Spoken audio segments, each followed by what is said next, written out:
Bom, a gente volta a falar agora sobre a morte do jornalista britânico e também do indigenista brasileiro na Amazônia. Um dos suspeitos dos crimes confirma os assassinatos e leva a Polícia Federal até o local onde teria enterrado os corpos. Restos mortais agora são encaminhados para Brasília para maiores avaliações. A gente recebe no Jornal da Manhã, nessa manhã de quinta-feira, Diogo Schelp, Cristina Grêmio também, comentando os principais assuntos do dia. Bom feriado aos dois, bem-vindos. Cristina Grêmio, quais lições a gente pode tirar desse fato tão chocante que repercute mundialmente? Oi, Adriana, bom dia a você, Diogo, todos que nos assistem.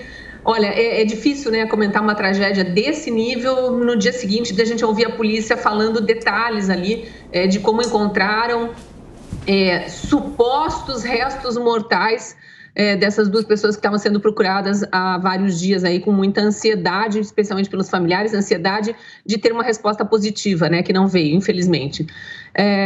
Bom, a gente já sabia que a Amazônia, por questões geográficas, obviamente, mas também pela dificuldade de fiscalização de um território daquele tamanho, com aquela dificuldade mesmo de entrar pelo território em função da floresta densa, era uma terra praticamente sem lei municipal, sem lei estadual, sem lei federal, ninguém respeitava nada, tanto que há décadas ali denúncias de estrangeiros vivendo entre índios que falam alemão, que falam francês, que falam holandês, porque há franceses, alemães, holandeses e pessoas de outras origens também ali explorando nossas riquezas, traficando minérios, traficando plantas, porque há também um comércio ilegal das nossas riquezas naturais de flora, traficando animais. Então tem um monte de coisas erradas nessa região. E é por isso que o nosso agora colega aqui, comentarista, que hoje não está conosco,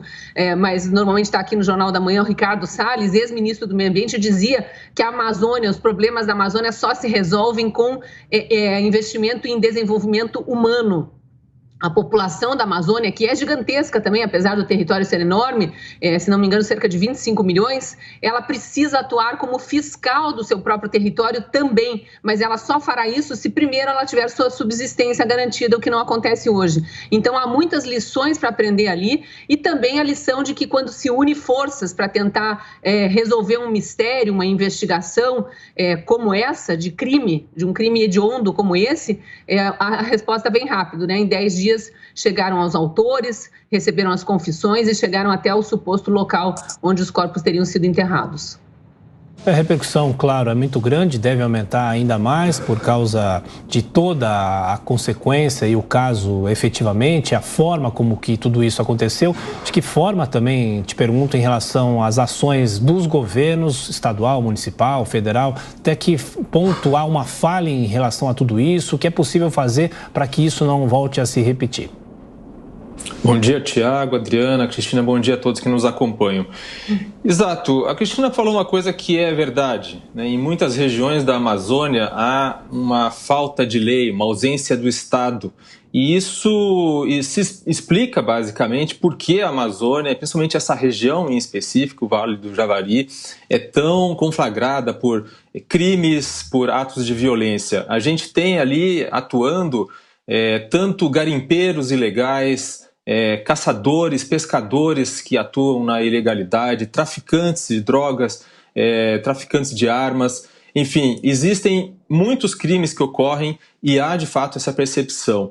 Mas é também uma região em que criminosos se veem como vítimas, porque se veem ali como vítimas de uma ausência de suporte, de um estilo de vida que realmente é muito duro, né? E eles veem essas atividades como a sua atividade de subsistência, de sobrevivência, por exemplo, no caso da pescaria ilegal. Então isso cria situações de conflito, inclusive com populações indígenas. O que não se pode fazer é, em primeiro lugar, culpar o governo pela morte desses dois. Obviamente que o governo não tem responsabilidade pela morte específica desses dois, mas o governo, e qualquer governo, inclusive os anteriores, tem sim responsabilidade pelo fato de o Estado estar ausente nessas regiões do país, né? Então não se pode considerar como normal que o Brasil tenha regiões amplas, né? Amplas e tão ricas em biodiversidade, absolutamente largadas, né, ao Deus dará.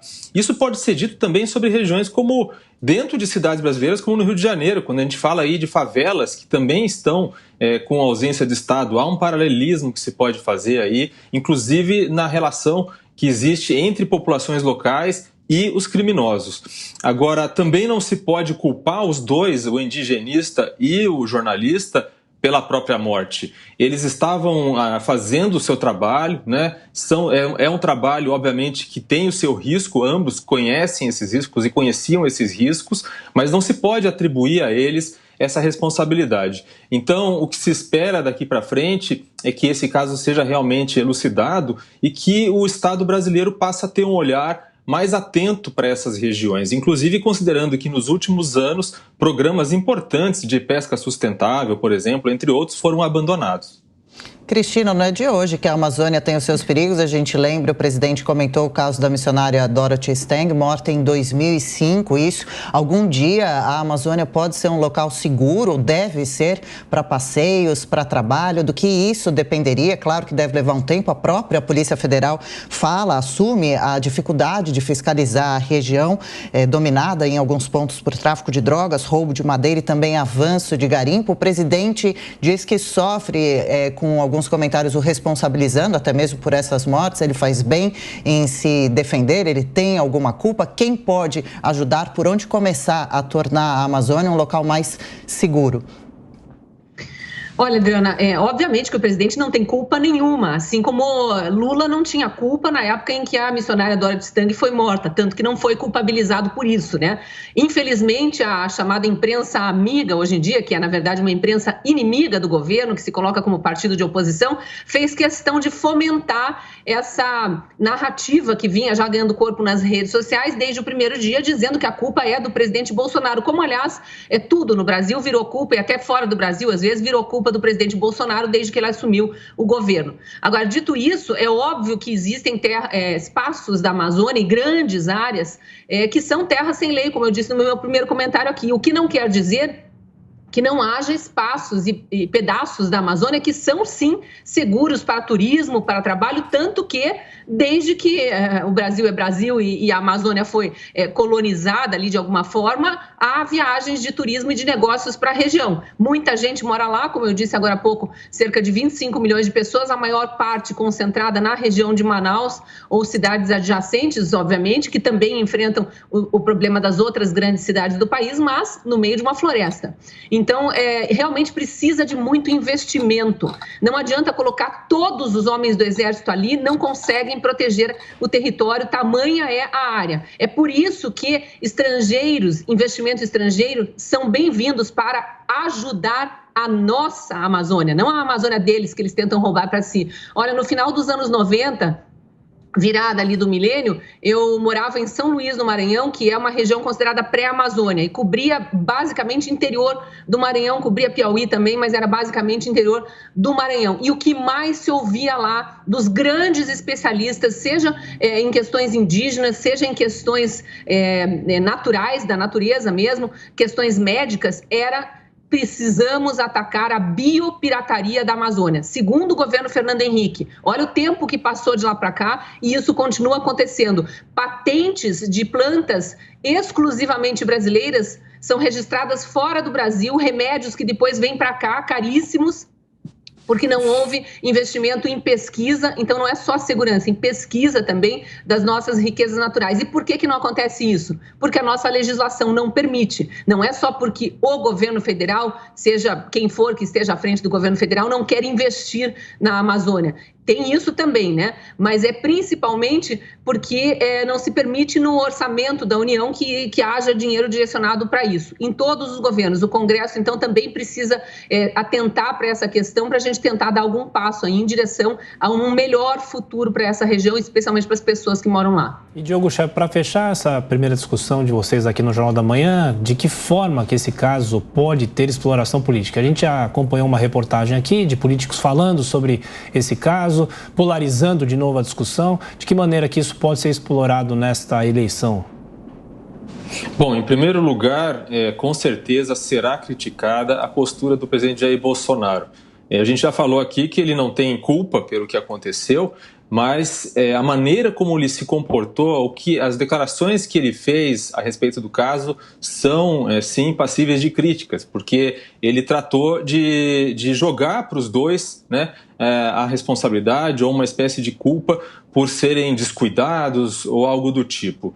Esse é o primeiro ponto. Em vez de fazer como fez o ministro da Justiça, que agora, numa declaração das últimas horas, se disse triste com a situação, falou dos esforços de buscar os corpos e ponto final, né? Não tentou ali atribuir aos dois algum tipo de responsabilidade. Então, o presidente Jair Bolsonaro vai ser criticado, vai ser acusado de falta de empatia e falta de sensibilidade. Esse é um dos pontos. O outro ponto, que provavelmente será explorado também, é justamente o fato de que, por exemplo, o IBAMA, né, recebeu pouca atenção no governo do presidente Jair Bolsonaro, teve um desmantelamento da estrutura de fiscalização, isso se reflete em regiões como o Vale do Javari, onde ocorreu esse crime, e também a FUNAI, que atualmente tem mais vagas em aberto, quer dizer, tem menos indigenistas, funcionários, servidores especializados atuando do que há disponível